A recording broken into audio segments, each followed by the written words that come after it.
Bismillahirrahmanirrahim. Assalamualaikum warahmatullahi wabarakatuh. Assalamualaikum. Hamdan katsiran thayyiban mubarakan fi, asyhadu an la ilaha illallah wahdahu la syarikalah wa asyhadu anna Muhammadan abduhu wa rasuluh. Rabbi shrah li sadri wa yassir li amri wahlul 'uqdatam min lisani yafqahu qawli. Alhamdulillah, puji dan syukur kepada Allah Subhanahu wa taala karena pada pagi ini kami di Komisi Infokom Digi Majelis Ulama Provinsi Kalimantan Timur kembali dapat melaksanakan kegiatan podcast bersama Majelis Ulama Provinsi Kalimantan Timur, menguatkan akidah, menebar hikmah, dan merajut ukhuwah. Salawat dan salam tak lupa pula kita sampaikan pada junjungan Nabi Muhammad SAW, karena dengan gerak, ucapan, bahkan diamnya sekalipun merupakan suri teladan bagi kita semua. Pemirsa, pada kali ini sebuah kehormatan yang sangat luar biasa, di mana podcast kali ini dihadiri langsung oleh Al-Mukarram Bapak Kiai Haji Muhammad Rashid, yang berkenan untuk kita memperbincangkan arah kebijakan, kemudian program unggulan, program rintisan, dan program-program lainnya Majelis Ulama Provinsi Kalimantan Timur, yang dengan acara ini diharapkan itu memiliki dampak sebar dan menjadi pengetahuan bagi umat bahwa Majelis Ulama Kalimantan Timur itu tetap eksis dengan segala kondisinya, dengan segala kelebihannya, dengan segala potensi umatnya untuk terus berbuat kebaikan, mencerdaskan umat, mengangkat harkat dan martabat kaum mustadafin dengan program-programnya. Alhamdulillah, kita sapa langsung kepada Pak Kiai. Assalamualaikum Pak Kiai. Waalaikumsalam warahmatullahi wabarakatuh.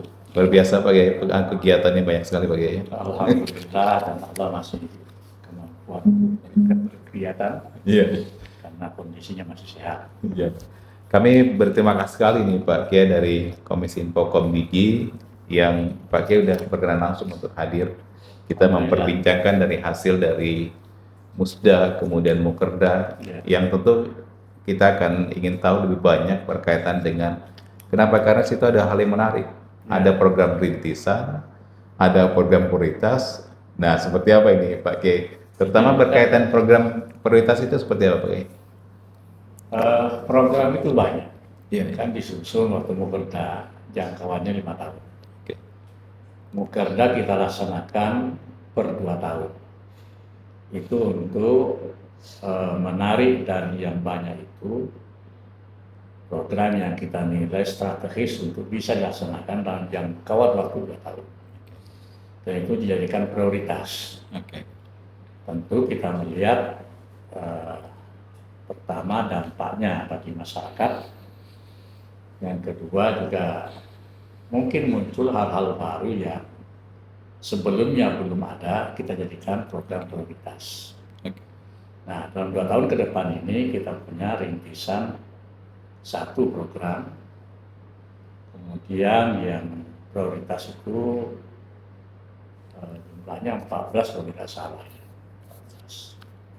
Itu harus selesai di dalam 2 tahun. Tapi dalam kondisi kita tahu sekarang efisiensi, persoalannya di situ. Maka teman-teman kita harap mengambil kegiatan itu dengan pertama hemat biaya. Jadi kita laksanakan sesuai dengan kemampuan. Oke. Dan yang kedua, kita bisa berkolaborasi dengan pihak luar. Iya. Sehingga kalau ada pembiayaan bisa sharing, atau juga mungkin pembiayaannya dari mitra. Mereka punya program, tidak punya tenaga, kita punya tenaga tapi tidak punya uang, kan bisa jadi. Betul. Nah, itu yang kebijakan yang kita ambil seperti itu. Oke. Nah, oleh karena itu walaupun kita pengeluarannya dalam itu program tahun ini itu masih 0 rupiah dari sekretariat ya, Iya. 0 rupiah dari sekretariat, tapi sudah jalan. Kalau pembiayaan kecil-kecil mungkin ya ada sponsor kecil. Iya. Atau bisa urunan sesama kita gitu. Betul. Bisa jalan. Jadi tanpa pembiayaan dari APBD karena alasan kondisi keuangan yang mengharuskan efisiensi, Iya. ya kita tidak boleh stop. Iya, Karena kalau sudah diputuskan laksanakan, ya harus laksanakan. benar. Iya. Pak Kiai, ini kan dari saya lihat ini kan kita ada kurang lebih ada 17 Ya, komisi, kemudian lembaga. Ya, semuanya 17. iya 17 itu. Nah, dari 17 itu kan berarti kan ada, kalau tadi Pak Kiai bilang ada 14 program prioritas. Nah, prioritas apa Ada aja ya? program yang bisa saja bergabung antar komisi. Iya, iya, berkolaborasi seperti Iya. seperti yang kami sampaikan hari ini. Iya, iya. Nah, dari prioritas itu apa kira-kira Pak Anu Kiai yang mungkin yang lebih menonjol berkaitan dengan Yang menjadi prioritas kita dalam 2 tahun ini adalah bahwa kaderisasi ulama harus lanjut. kaderisasi? Iya, kan terstop pada tahun terakhir dari periode yang dulu Oke. karena ketidakan anggaran. Maka polanya kita sudah ubah, dan kegiatan pertama dari komisi yang bersangkutan adalah memberikan BIMTEK Hmm. kepada alumni pendidikan kader ulama. BIMTEK yang diberikan bagaimana mendapatkan beasiswa LPDP Oh, untuk melanjutkan pendidikannya. Jadi Iya. kaderisasinya jalan.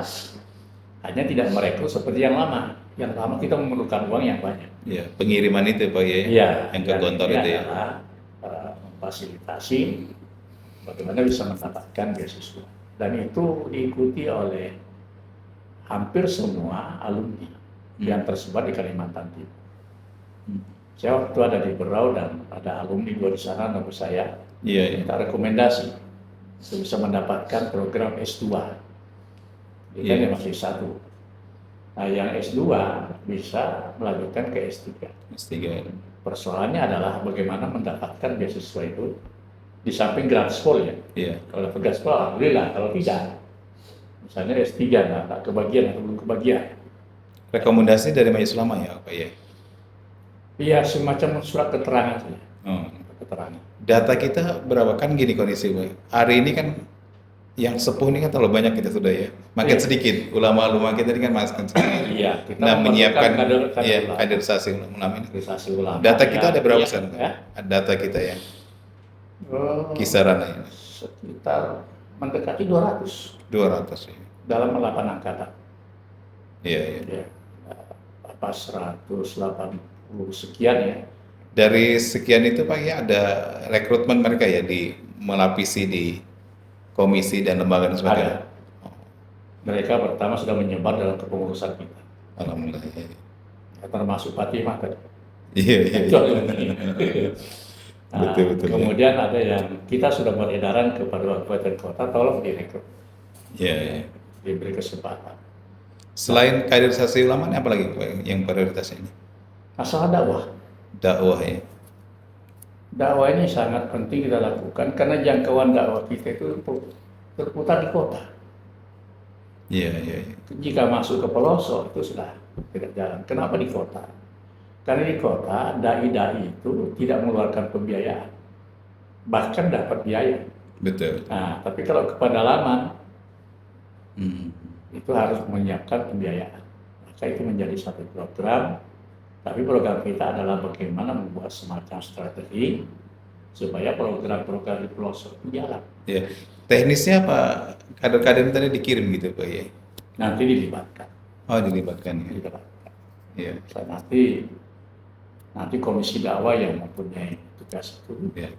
nanti bekerja sama mungkin dengan lembaga pemberdayaan mualaf, Maaf. karena banyak kantong-kantong mualaf di Kaltim itu yang tidak terbina. Benar. Iya. Itu jadi program yang kedua. Masih ada yang lain? Pak ya? Cukup banyak, jumlahnya banyak. Banyak sekali ya. Cuma kalau dihafalkan susah. Iya, iya. Baik. Kerjasama dengan pondok. Oh, Pondok ini sering bermasalah. Nah sekarang dalam ini- rangka ini, pengawasan juga Pak ya? bagaimana menciptakan kondisi pondok yang ramah santri. Sebenarnya ini dipicu lagi oleh kondisi terakhir di Kalimantan Timur. Iya. Kadang santri itu dianggap atau diperlakukan dengan kurang ramah. Iya. Nah, coba bagaimana bentuk ranah pondok itu ranahnya PRK. Iya. Nanti PRK yang punya konsep bagaimana menciptakan. Pesantren ramah anak ini Iya, sebenarnya. Pakai Majelis Ulama ini sebagai khadirul ummah ya, dan iya, juga penjaga moral bangsa ini. Itu tadi ketika sudah ada disampaikan dari sekian program prioritas ini kan, ada katanya program rintisan gitu. Nah, iya. seperti apa ini Pak ya? Program Wisita itu dalam rangka Khadim Rumah. Iya, iya. Teknisnya seperti apa Di kan? dalam perjalanan 5 tahun yang lewat, kita memerlukan beberapa hal. Yang pertama, yang paling banyak itu adalah dari rumah sakit jiwa. Hmm. Yang kedua, yang keluar dari lapas. Ini yang rintisan Pak ya? Ya, itu image mereka terhadap yang keluar, terutama rumah sakit jiwa itu. Itu kadang-kadang keluarganya merasa malu untuk menerima. Sehingga kalau sudah dilepas dari sana, kembali ke keluarga, banyak keluarga yang tidak bersemangat untuk bahkan menolak. Karena merasa ruang rumah tangganya rusak. Nah, ini diperlukan rumah transit atau rumah singgah, kalau bisa mereka di situ dulu, di healing, bagaimana menimbulkan semangatnya. Iya, iya. Dan itu nanti mau tidak mau kita juga tetap bekerja sama dengan rumah sakit jiwa. Atmosada ya. Iya. Hmm.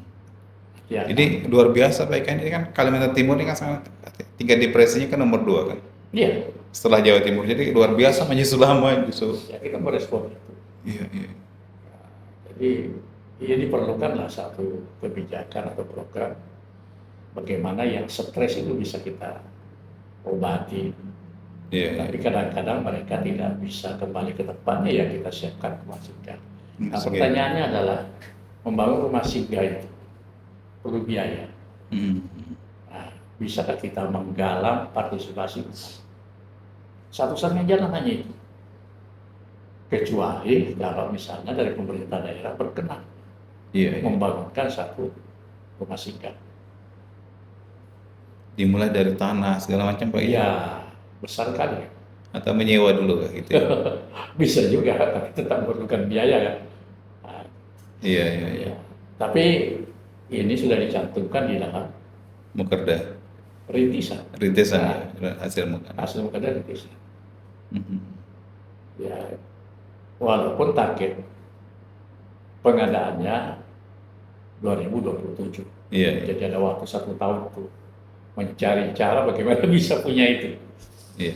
Nah, Pembinaan mualaf Pak Kiai, apakah termasuk bagian dari rintisan atau prioritas? sebenarnya rintisan, Rintisan juga ya. cuma di dalam data kita ini masukkan di dalam program prioritas. Oh, Ya. Tapi kalau dari sebelumnya kan kita tidak punya. Selama 5 tahun ya, iya, iya. sebelumnya mungkin ada. Dalam 5 tahun itu, Betul tadi. maka secara khusus kita membuat lembaga itu. Iya, iya, iya. Data narkoba ya, narkoba yang teman-teman di PRK ya. Insya Allah nanti kita akan hadirkan juga. Untuk narkoba ada Ganasarna. Ganes ya. Nah, dan itu sudah di awal tahun sudah punya kegiatan.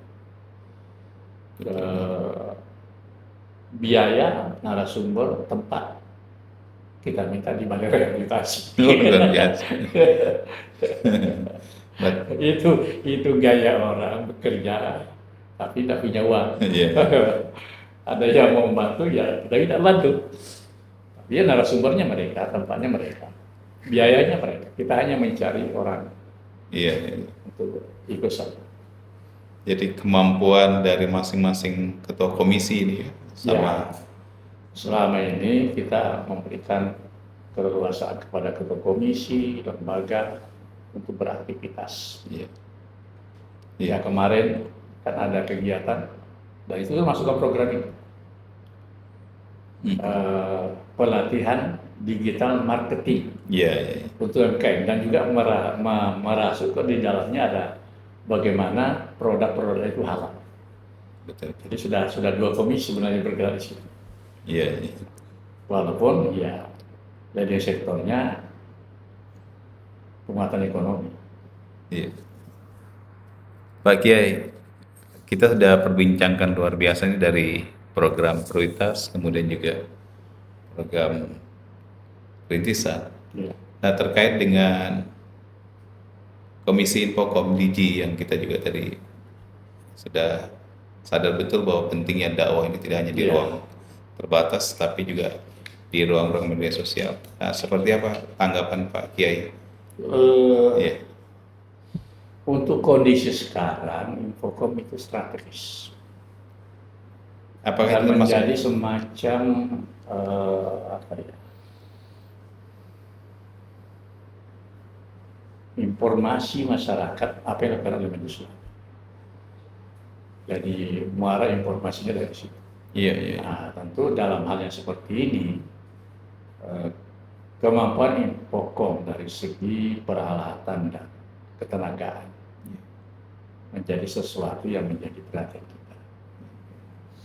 Harapan saya semua komisi bisa memanfaatkan Infocom iya, sehingga kegiatan-kegiatan mereka tersebar di ketenagaan. iya, Kalau tidak, nanti yang tahu hanya kita di dalam atau yang pesertanya, iya, masyarakat luar tidak tahu. Jadi melalui Infocom insya Allah publikasi kegiatan kita bisa menjadi bagus. iya. Pak Kiai, kendala utama kayaknya selama ini kan di konten-konten dakwah, Pak Kiai. Iya, Sangat susah untuk bagaimana membangun kesadaran orang untuk like saja, share saja itu. Kami bisa bayangkan misalnya di komisi kita sekian banyak orang itu, iya, berarti itu kelihatan sekali bahwa program-program kita tidak ditonton. gitu ya. Iya, tidak terbatas ini. Nah, padahal ini kita udah tadi seperti Pak Kiai juga berharap betul bahwa ini bagian pada dakwah kita yang jangkauannya sangat luas, ribuan orang. Nah, itu sebenarnya dimulai dari kesadaran teman-teman juga untuk like dan share, like and share gitu kan.